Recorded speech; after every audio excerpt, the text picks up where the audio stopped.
ako nga pala si Bea at isa rin akong OFW dito sa Taiwan, and I just wanna share my hiking journey, experience, travel habang nandito ako sa Taiwan. Nasa dulo nga pala ng video na ito kung paano puntahan ang Mount Kishin. And welcome to my 7th mountain, ang Mount Kishin. Sobrang excited ako sa hike na to kasi parang magta-traverse kami, o diba? Mula sa trailhead ng Mount Kishin, ang labas na namin ito is sa grassland. O diba, sa isang araw, 2 agad ang napasyalan mo. At nag-start na naman ang aking araw sa Taipei Main Station dahil dito ang meet-up place namin. DIY nga lang pala ang pagpunta namin dito at sobrang chill lang kasi hindi ganun kaaga ang call time. Alam mo, sobrang bagay na bagay ito sa mga gustong mag-start mag-hike. Yung trail niya, napakadali lang, puro hagdanan, pero syempre may mga pataas, pero walang asol. Sobrang ganda ng mga tanawin na makikita mo, as in, panalo ka talaga pag pinuntahan mo tong lugar na to. Sa pinaka-trailhead pala, kung mapapansin nyo, is nagbubuga ng usok yung bundok. Naglalabas kasi siya ng sulfur at medyo masakit sa ilong. Pero sa unang area lang naman yun. Pero pag nandun ka na sa taas is okay na. Mount Kishin is a dormant volcano. It means hindi siya active sa pagsabog. Kaya wag kang matakot pumunta dito, ha. Tinuturing ko nga pala to sa isa sa pinakamasayang hike ko. Yung biniyayaan ka ng clearing, tapos ang ganda pa ng panahon.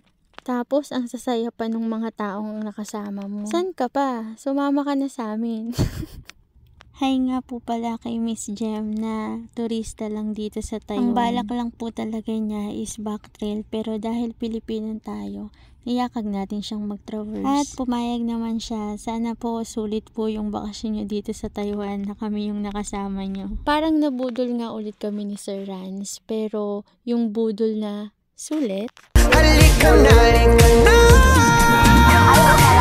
Sundan mo lamang ang aking habang papalayo sa ating naumpisahan. Lalakbayin natin sarili nating kalawakan. Halika na, halika na.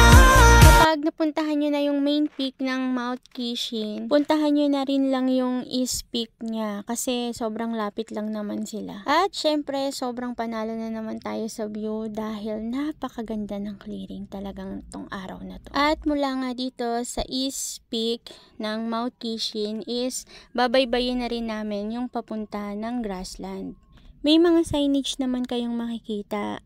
Tingnan nyo na lang maigi kung saang direction siya papunta. May area daw dito na nagkakamali ng likuan. Basta left side lang siya. Basta pag nakita nyo yung tower na yan. At dito na pala kami lumabas at nag-stop over na rin kami dyan. May CR pala dyan at saka bendo ng mga drinks. Pwede kayong bumili kapag naubusan kayo ng water. At mula pala dito, papunta sa grassland is 1.8 kilometers pa. At tingnan nyo na lang sa mga signage yung papunta. Ipa-flash ko na lang dyan kasi hindi ko alam kung paano siya basahin.